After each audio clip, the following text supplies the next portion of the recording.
championship game. How do you account for the fact that the 49ers had 6 turnovers, and yet they still won the game, and especially against a team as good as the Dallas Cowboys? You're right. 6 turnovers usually takes a ball club right out of the ball game. But I think it says a thing about each ball club. The Cowboys just didn't get enough points out of those turnovers. In that given day, they weren't throwing the right kind of pass or big play that they usually get, and they just didn't get the points. But it also says about the 49ers that they're ball players, and as a ball club, they're intact. They kept the rhythm of their offense going. They didn't panic, and they just got in there, and they finished the ball game upside. Well, the 49ers scored first, but then they nearly buried themselves under a mountain of mistakes. Most people leave their hearts in San Francisco, but the last time Tom Landry was here, he left the city without his pride. 3 months ago, his Cowboys came to the Bay Area to face the 49ers and were humiliated 45-14. The 49ers have rallied behind quarterback Joe Montana to win 13 of their last 14 games. And in the NFC title game, Montana again tried to run the Cowboys out of town. Montana spotted number 88 Freddie Solomon for a touchdown, and the score was quickly 7-0. In their previous meeting, the 49ers were also effective early and ran up an insurmountable lead. Dallas did not want to see a replay, so Danny White struck quickly and deep to number 80, Tony Hill.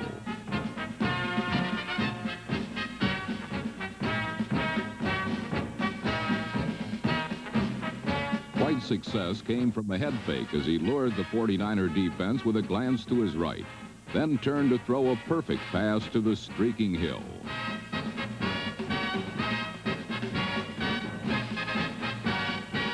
Hill's touchdown, along with a field goal by Rafael Septien, pushed the Cowboys ahead 10-7. While the Cowboys' offense showed it could strike with the suddenness of a blitzkrieg, the 49er attack more resembled that of a Panzer division. Moving slowly and methodically, Montana marched the 49ers up the field with modest gains, usually by throwing in the middle of the field to his favorite receiver, Dwight Clark, number 87.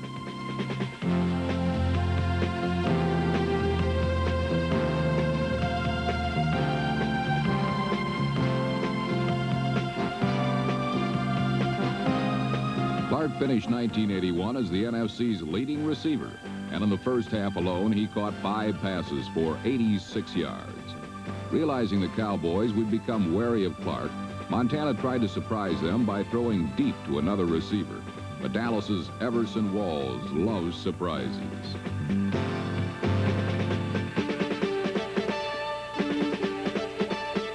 Walls finished the regular season with 11 interceptions, and on Sunday he recorded 2 more.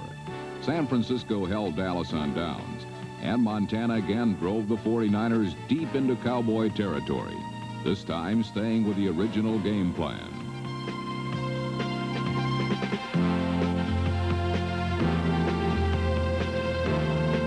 Montana and Clark are one of the league's most gifted passing tandems, and all year they have demonstrated a superb ability for getting the job done. Montana uses his agility instead of a powerful arm to avoid impending trouble, while Clark relies on moves and soft hands rather than speed to make the big catches.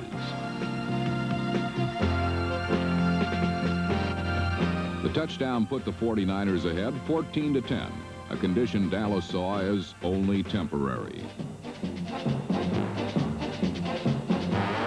For the Cowboys, this game was not only for a berth in the Super Bowl, but also for a place in history. The Cowboys were aiming for an unprecedented 6th conference title, and the Dallas offense instinctively took to the air to achieve their destiny.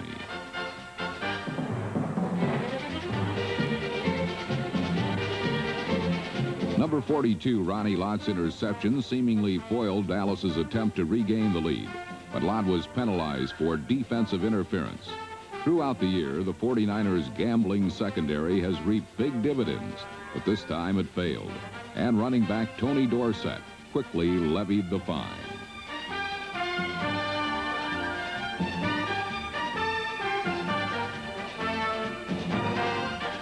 Dorsett's touchdown put Dallas back into the lead, and this time the Cowboy front four wanted it to stay that way.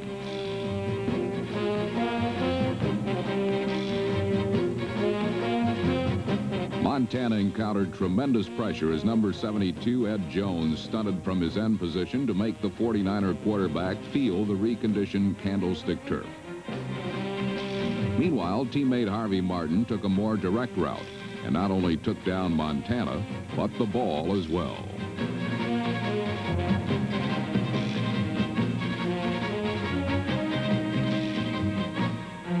Dallas's defensive effort stopped 3 49er drives and kept the score at 17-14. For the first half, the 49ers outgained the Cowboys 2-1, but turnovers and costly penalties put San Francisco on the losing side of the ledger, a place no one wants to be when stalked by doomsday.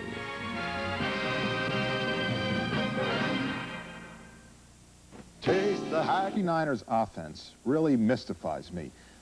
They have no running attack to speak of, Ali. As a matter of fact, they rank next to last in the NFL in average gain per rush, and yet they still are very successful. Why is that? Mystifies a lot of people, Steve. But I think one of the things you have to look at is that the statistic on running, that's a misleading one. They do enough running to make those defensive linemen dig in and honor the run. But they love to pass, and they do it better than anybody I've seen. They throw on first down. They use play-action pass. They've got a quarterback that can move around and has real good control when he throws the ball. And each week, they may vary. They throw to the greatest number of receivers that anybody does in the league. In other words, one week it may be the tight end in the back that they go to more. Another week it may be the outside receivers. And this is great pressure on defenses. And this is the kind of thing that I love it. It's great offense. Well, in the second half, Coach Bill Walsh had to call on all the facets of his offense to defeat the Dallas Cowboys. At no time does the proud tradition of the Dallas Cowboys surface more than in the second half of championship games. Young upstarts like the 49ers are no match for America's team with all of America watching. Well, that used to be true anyway.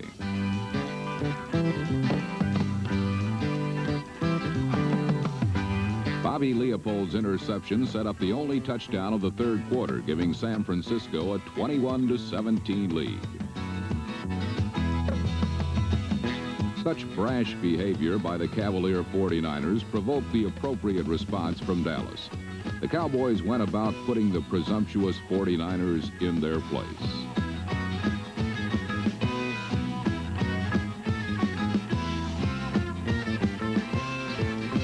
James Jones's catch helped produce a Dallas field goal that cut the 49ers lead to 21-20.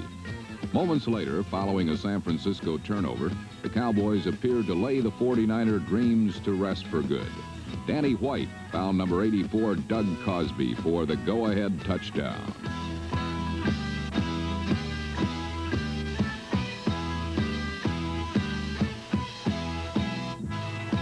It is not too often that the Cowboys are caught from behind in the fourth quarter of playoff games. And when Joe Montana's pass was picked off by Everson Walls, number 24, on the next series, it was a sure bet that Cowboy pride would prevail once again. Or at least it seemed to be certain.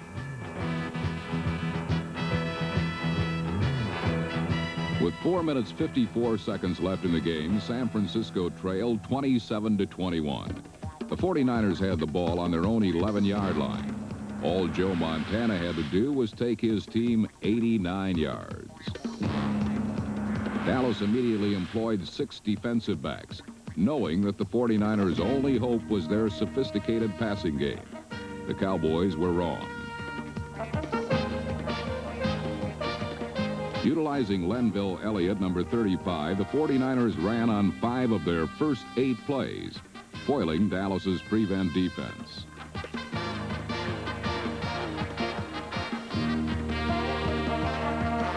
San Francisco's resourceful strategy confused Dallas's defense.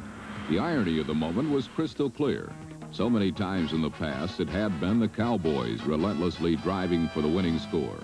This time, Dallas was trying to stay ahead, not come from behind. The Cowboys seemed strangely helpless as they watched San Francisco do to them what they had done so many times to others.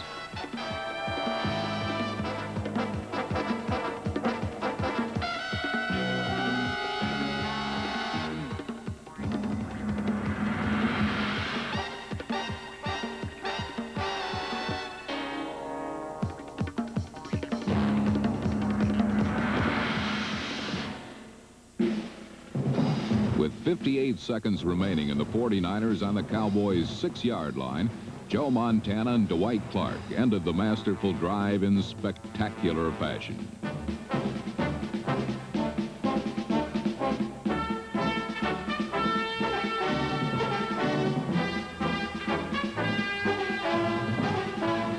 Clark's leaping grab and Ray Wersching's extra point gave San Francisco a 28-27 lead.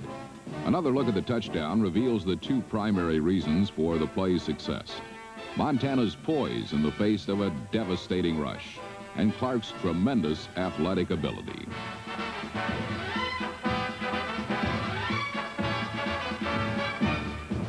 A relative unknown among NFL receivers, Clark made a name for himself with one performance and one play.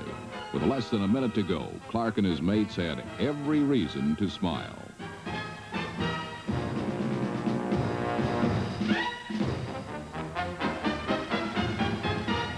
But the Cowboys now felt right at home. They had to come from behind in the final moments. When White hit number 88 Drew Pearson for 31 yards, Dallas was in 49er territory and 38 seconds still remained. Lawrence Pillars made certain the Cowboys got no further. Pillars, number 65, working a stunt, attacked Dallas guard Kurt Peterson, number 65, forcing Danny White to fumble. The loose ball was recovered by Jim Stuckey, number 79. And the Cowboys' comeback magic would have to wait for another day and another season. For it was the San Francisco 49ers that were going to Super Bowl 16 to face the Bengals.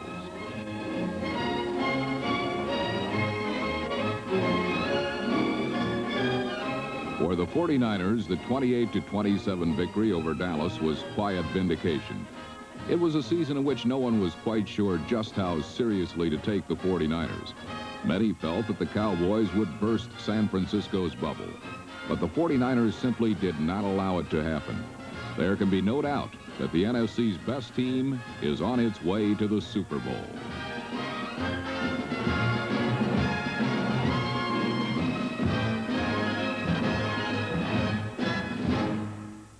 And I'm so proud, and I don't think that anything could top this. Anything in my life, and I love you all, and I thank you. Well, we talked about being champions. We talked about being champions from July 7th. We're champions right now. We got one more to go. Congratulations for a tremendous effort. Tremendous. Allie and I will be right back to pick the winner of Super Bowl 16 at the Mazda Outlook. If we look at the past history of the Super Bowl winners, there's bad news for the 49ers, Allie, because no team has ever won a Super Bowl after losing its opening game of the season, and the 49ers lost their opening game, ironically, in the Silverdome to the Lions. But forget history. I'm going to go with the 49ers to win it. Well, I'll tell you, Steve, I think this is what we would call a mirror game. Both clubs are very similar in style, offensively and defensively. And I do believe that you'll think you're looking at the same ball club as they go. But both coaching staffs also are not inhibited about using some wide-open play. And we might see some trick stuff. I truly believe you. You look at a wide receiver like Collinsworth and a wide receiver like Solomon. Both those men have been quarterbacks at college. I know the play, Allie. End around, pass, right? End around, receiver takes it, throws the pass, right? You've been playing out of position, Steve, but you're in the wrong business. That's right. And with that, I'd like to make my pick, too. All right. And I go with you. It's 49ers, I believe, in this ballgame. All right. On behalf of Allie Sherman and Harry Callis and all of us at NFL Films, thanks for joining us this year on NFL Review and Preview, and we hope to see you next September. Brought to you by Coors. For the year is just about a